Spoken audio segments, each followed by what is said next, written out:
words of the mountain man cut through the cold air like a sharp blade. He stood tall in the center of the wagon camp, his voice steady and sure as he pointed straight at Hannah Gray. "That's my new wife."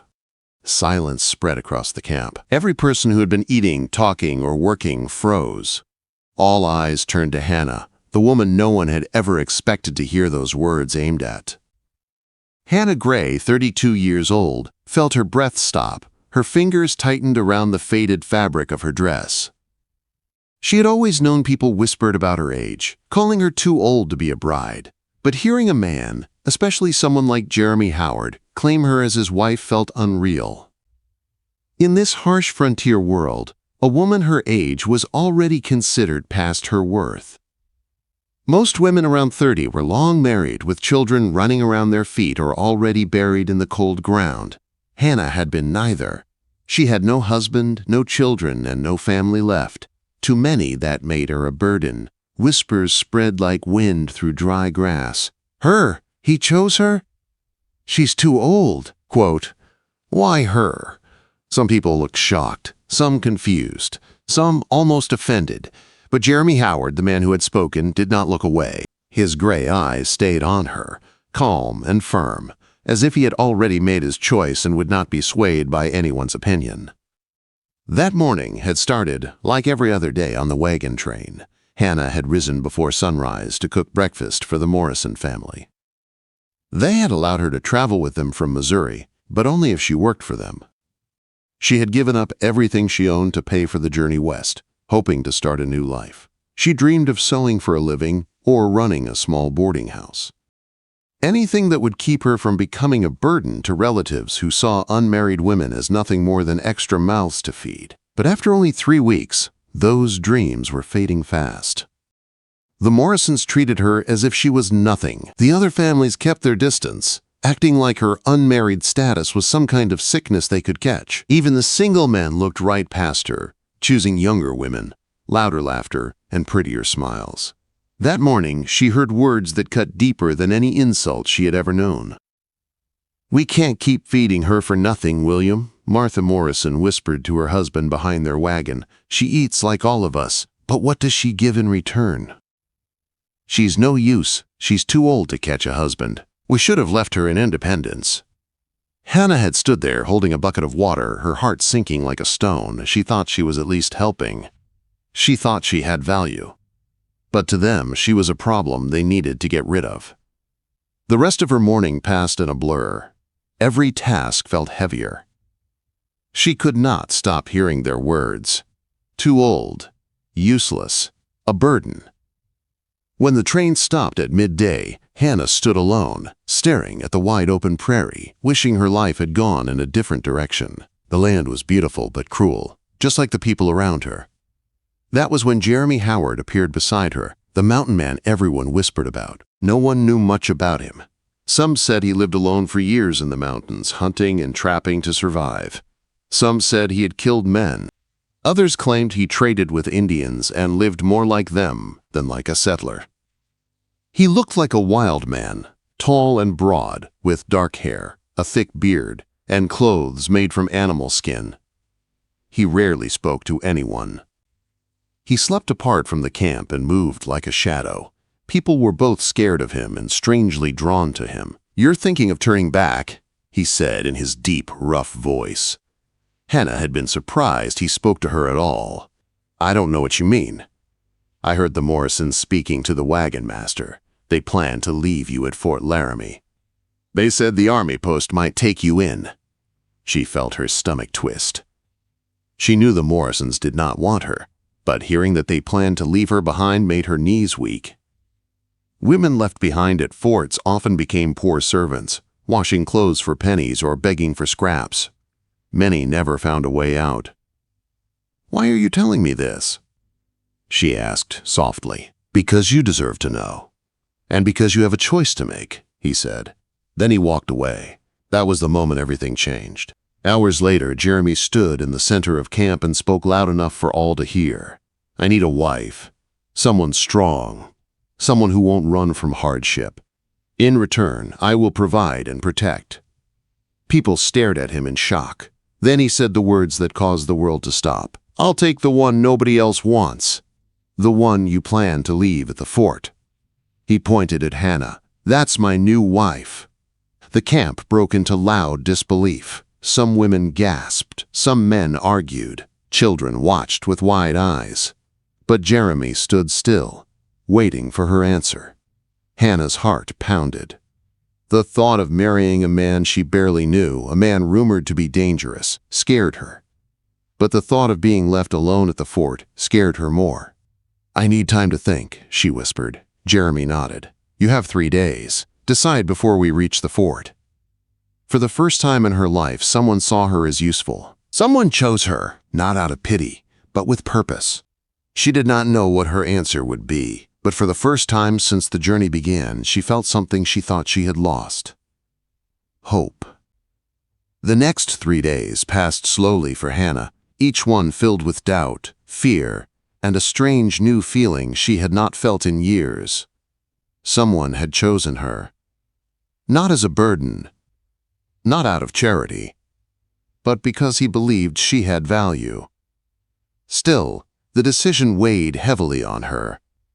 Marriage to a man she barely knew was no small choice, especially a man like Jeremy Howard.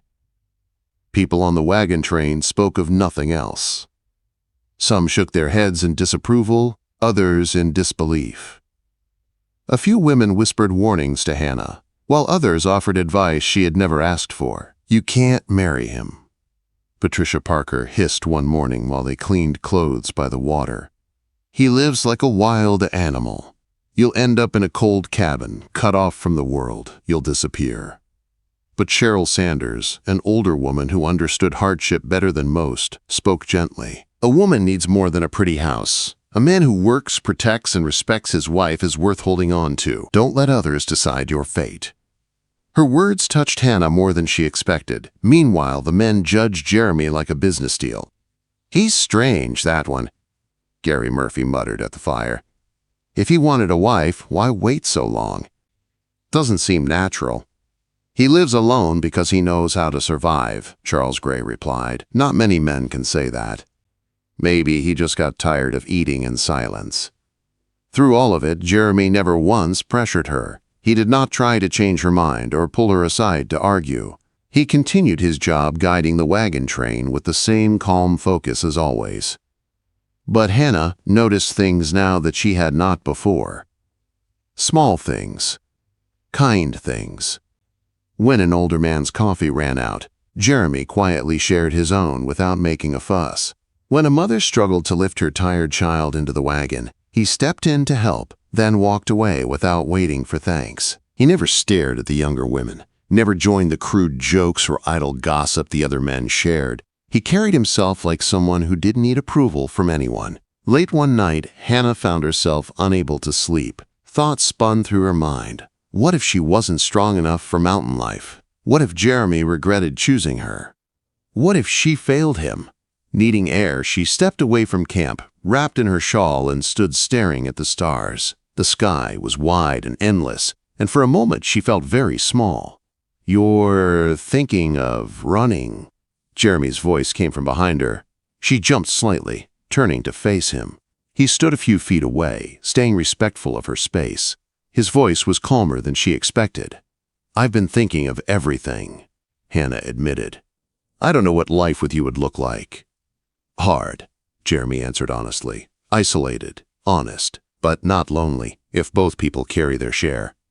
She swallowed. Why me? You could have chosen someone younger, prettier, someone with more to offer. Quote, Jeremy's eyes held hers with steady patience. Pretty won't keep a fire going in a snowstorm. Young won't matter when food is low and a mountain lion is outside the door.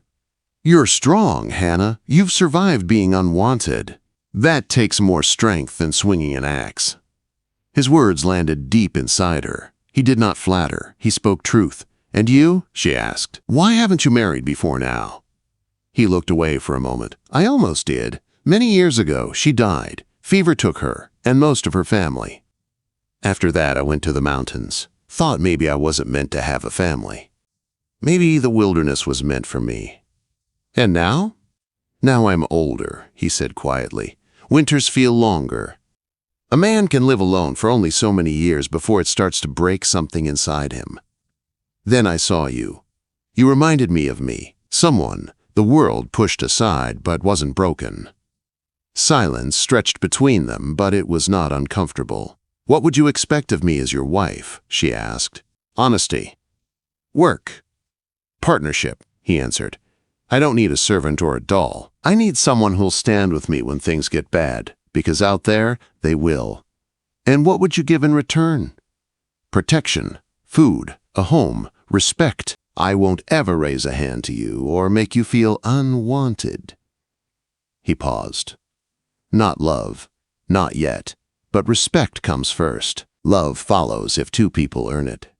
For the first time in her life, a man spoke to her like she mattered. The next day, as Fort Laramie came into sight, Hannah knew her answer. When the wagon stopped for supper, she approached Jeremy. He looked up, waiting. Yes, she said simply. I will marry you.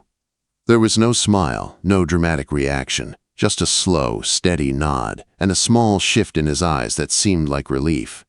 2 days later, they were standing before a chaplain in the small fort chapel. The wedding was quiet, simple, witnessed only by a couple of travelers who barely knew them. Hannah wore her best faded dress. Jeremy had trimmed his beard and changed into a clean shirt. When the chaplain asked if she would take Jeremy as her husband, Hannah's voice did not shake. I will, quote. Jeremy answered the same, his voice firm. Their kiss was brief and respectful, but something inside Hannah changed. She was no longer unwanted. She belonged somewhere, with someone. That night, as they camped outside the fort before heading toward the mountains, Jeremy spoke softly across the fire. You can still change your mind, even now. Hannah looked at him, surprised. Do you want me to? No, but I won't keep someone who doesn't want the life that comes with me. Hannah shook her head. I'm not leaving. I made my choice, and I intend to stand by it. Jeremy nodded once. Then we start our life tomorrow. And for the first time in many years, Hannah went to sleep feeling safe. Tomorrow, she would step into a completely new world. A life in the mountains, with a man who did not choose her out of pity, but because he saw her strength. A life she was no longer afraid to face. Wait, before we move on, what do you think about the story so far? Drop your thoughts in the comments. I'm really curious to know. The journey into the mountains began at sunrise. The world behind them faded with every mile, and the world ahead grew wilder, quieter, and untouched by rules that had once judged Hannah so harshly.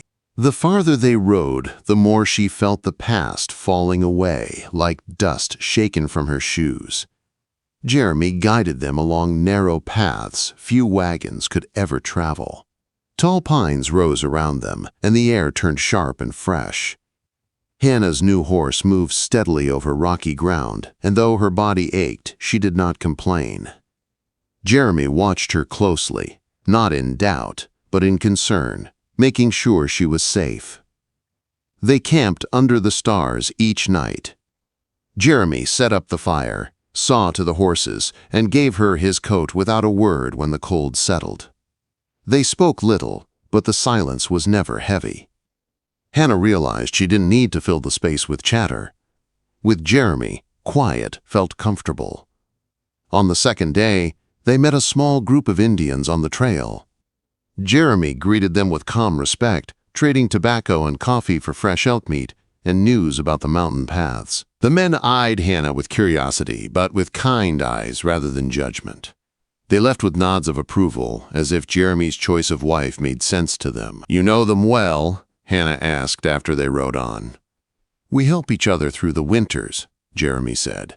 Out here, neighbor doesn't mean living next door.